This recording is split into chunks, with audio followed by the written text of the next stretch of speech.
So, little trouble getting on, but I'm here.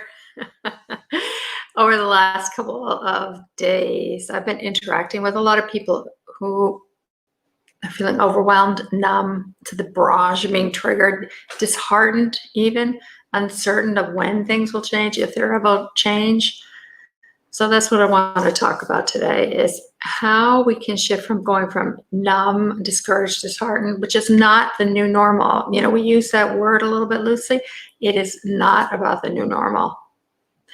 Being triggered in that degree where we're so numb and shut down is not the new normal. I'm going to say that over and over again. Being triggered, yes, you're going to get triggered. Life is about that, but it's about how do we use the triggers? How do we take what happens and transmute it into something else, so we're not swept under into the whole tsunami of triggers. So I've gotten a bunch of questions that I am going to be addressing, but I'm also totally open if you want to post some of your own questions here. I'm glad to. As I said, I want to be open to you asking as many questions as you want about the Becoming Safely Embodied Skills course that we're doing. And why? Because it's so important, because there's no reason for us to be so shut down and confused and disheartened when life can be better. Those of you who know me, I'm Deirdre Fay, and I've written a number of books about how to transform our trauma so that we're not stuck in it. In fact, my main belief is that trauma is not meant to like crush us and like just throw us to the curb.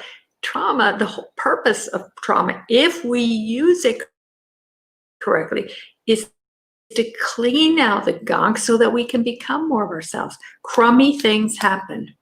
Really, really bad things happen to people. And that does not have to be the end of your life. There's a way to grow through it. We could talk about it as post-traumatic growth. Grow through it and become more of who you want to be. Not even just who you're meant to be, not even your purpose, but to be aligned with who you are so that your life is more fulfilling and satisfying. That's the whole point of life. And trauma, when it gets in the way, gives us some interesting challenges to work through.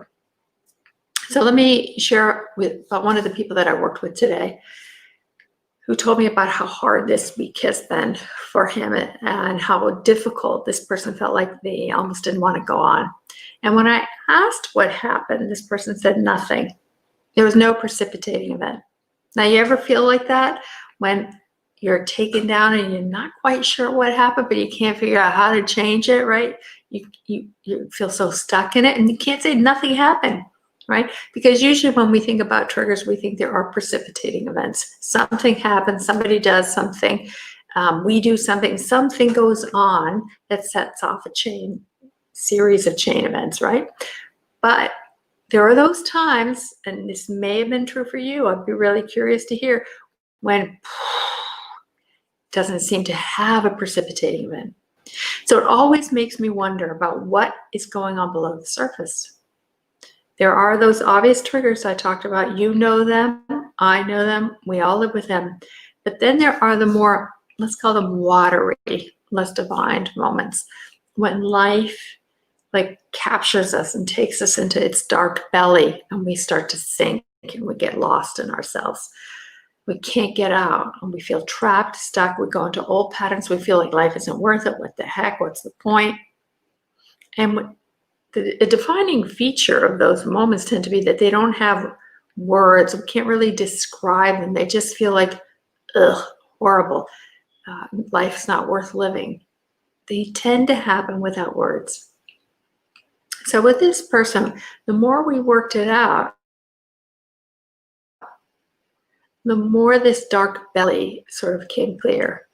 In the beginning of our brief conversation, everything seemed dark. And at the end, life sorted out. There was calm and clarity. Things made sense. Pieced together, the person could figure out, how this had interrupted them and had some ways of dealing with it afterwards. Basically, what we did, this was one of the Becoming Safely Embodied coaching calls, they figured a way how to use the skills that we teach to actually change their life. That's the value of having skills that work, that make differences, so that we can make space inside and recognize in a new way how to be with what's going on, changing the perspective so that rather than having chaos and confusion and despair crowding in, we actually have some way to, it's like the clouds part and we can come through to a different place.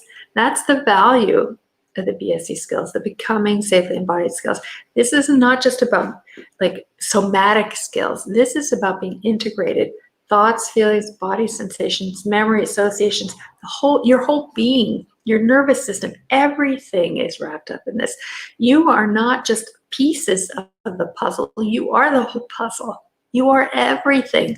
You have what it takes inside you, and it's accessing that that's important. And then being able to put the pieces together in a way that you want. You know that story, the children's story, Humpty Dumpty fell off the wall? That's what it is, right? I was just saying it the other day. Now I can't quite remember. Humpty Dumpty had a great fall. Well, we've all had falls. And then if the question is how, when we've cracked apart, how do we put ourselves together in a better way, more satisfying way, in a way that makes more sense and is more life fulfilling? This is why I do the BSE skills over and over. Last night I had a call with some of the BSE mentors, and it's just astounding to see who they've become, where they were, where they are now, how they've changed, how they've used these steady, simple skills to make a difference in their life and become who they want to be able to face life instead of falling apart. They can actually stay more solid, steady, and secure. One of the things we talk about is how do you let life roll through, right? Everything's always changing. How do you let things move and shift through you without being blown apart by it? You know what I mean? Right? Those moments when life just takes us down. Well, what if you're so big inside, so full, so open that life can just move through without it hitting up against something and taking you down? That's the whole point. That's the purpose. That's can you tell I get excited about it? That's what the joy of it is, when people can have that kind of experience, when they don't get thrown apart by life. This is the whole point. Life right now is crazy out there, right? And it's crazy in here sometimes. So the question is, how do we have enough internal structure that we can hold and be with life and let it be of value to us rather than just crushed by it? Oh, that's nice. Somebody's calling, but not now. They're answering the call, right? So what we want to do is take these simple skills and apply them into your life and use them. Somebody said, well, what am I going to get out of it? What you get out of it is you. I'm not interested in you becoming somebody that you're not. I'm fascinated with how do you become more you.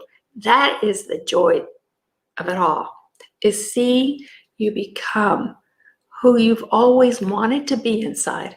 You've always felt you could be. The possibility was there. That's the beauty of it. So let me look at my notes because I wanted to see if you have any questions, let me know. I'm just scrolling through what people already asked. This is why somebody said, why do you do this over and over again? The reason is it's really important to me. But this is about creating a better world for us all to live in, is how do we together create a better world in which we're going to live, even if it's our small circle. How do we create that into a place where we want to live, where we want to contribute, where we want to participate, where we want to be inside of our body, mind, and heart? I feel like it's safe to be there and to go forward so that we can go from confused states to states where it's like, yes, I'm here and I like being here. I want to be here. So let me see what else is this. I guess really that was so key of what I wanted to tell you, is that this is what's so important, is that you be you. You find a way, you find people to surround you, and you find a pathway where it's marked and steady and secure, where you can take those steps and get to where you want to be, where you're able to express what's important to you, what you value, and let that shine out of you, because we need you out here in this world. right? The crummy things that happen to you, that happen to me, that happen to everybody, they're not meant to stop your life. They're meant to let you grow and develop. It's like the sandpaper. Grind down what isn't you so that you can shine more fully. That's the beauty of life. They're meant to transform us. This is why I think of trauma as a modern day compassion training. There's the idea in the old ancient wisdom traditions about the bodhisattva, somebody who takes the suffering of life and literally transforms themselves out of that suffering. And that is what is so important to me. And I feel like it's absolutely the path that's possible for us all to be on. Michelle has a good point here. Michelle, you're saying, I feel that I'm confronting new challenges in parenting my 4-year-old. I'm trying to practice secure attachment parenting, and it has been going well, but recently my son is challenging me in a new and more stubborn ways. Oh, bless you, right? Not easy. I find parenting forces me to look at my own childhood wounds, and I'm wondering if you have any advice about this. Yes, Michelle, you're already naming it, right? That anytime we reach a new, I don't know what the right word is, plateau or a new stepping forward, what tends to happen, and this is shown in all the developmental research, is that there's a regression to the old, right?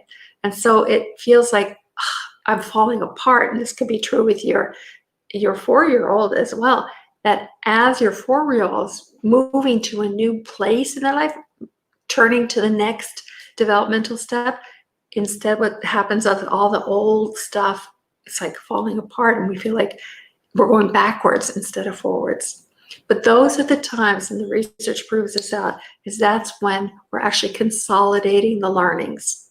So keep that in mind. Even though we look like we're falling apart, see where are you, or is it possible to be consolidating this learning so that the next step actually is more solid and secure.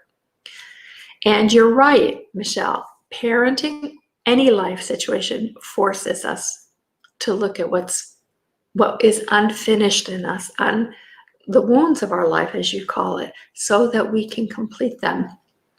Very hard to do, but one of the key things, and this is what we teach in the Becoming Safely Embodied skills, is how to do that exactly. How do we piece apart what's going on inside what all the different thoughts, feelings, and body sensations, piece them apart so we can put them together in a different way. They were embedded in us early in an old, painful way. And so now we have to go into them and say, oh, this is how they were put together. And how can we put them together in a different way? And it doesn't mean that we have to go into the torture and just be blown apart by it. We were already blown apart by it. Now the opportunity is to stay in the present moment, be with ourselves, recognizing what happened, and put the pieces together, and then link them together with the here and now. We're here in the moment, being ourselves. We link it together in the here and now. So we put ourselves back together in a new way, just like Humpty Dumpty. Does that answer your question, Michelle?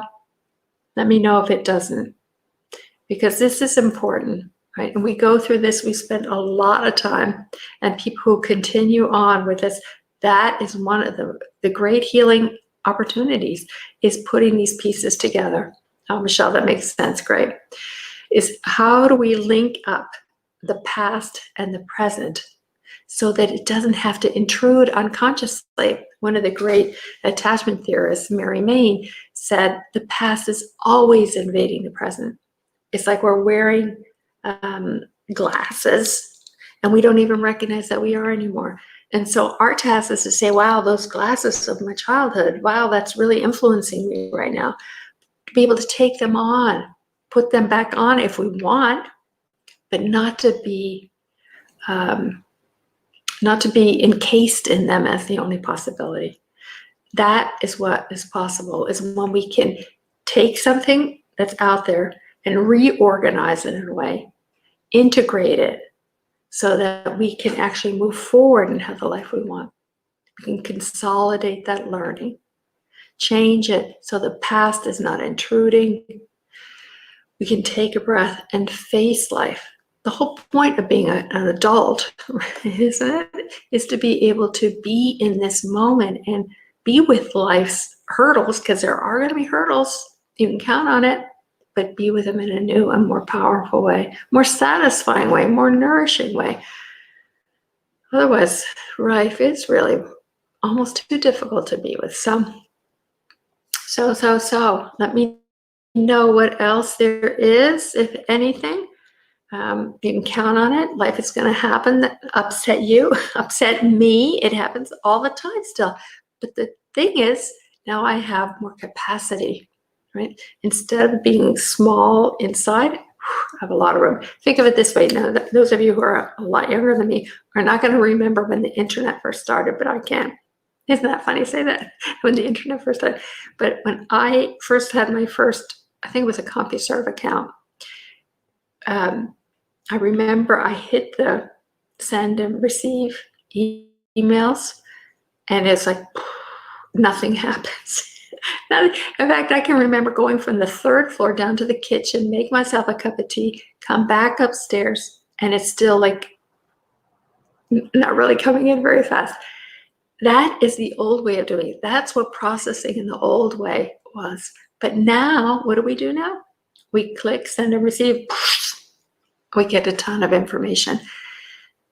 But what had to happen is the internet had to become big enough, right? The wires, all the structure had to be able to hold that amount of information flow coming through so quickly. That's what we're trying to do inside ourselves. Increase our capacity so that what comes in and what comes up from our old history actually can come in, out, and pass through, so we're not shut down with it. So that's what the Becoming Safely Embodied skills are about.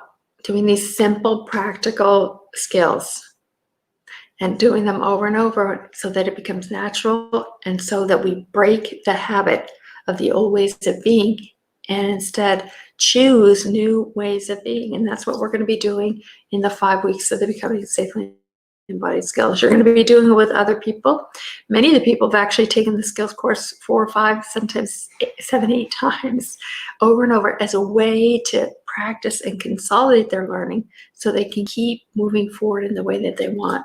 So that's what we're going to be doing, building an inner self, building an inner container so that when life comes to visit, it doesn't blow you apart.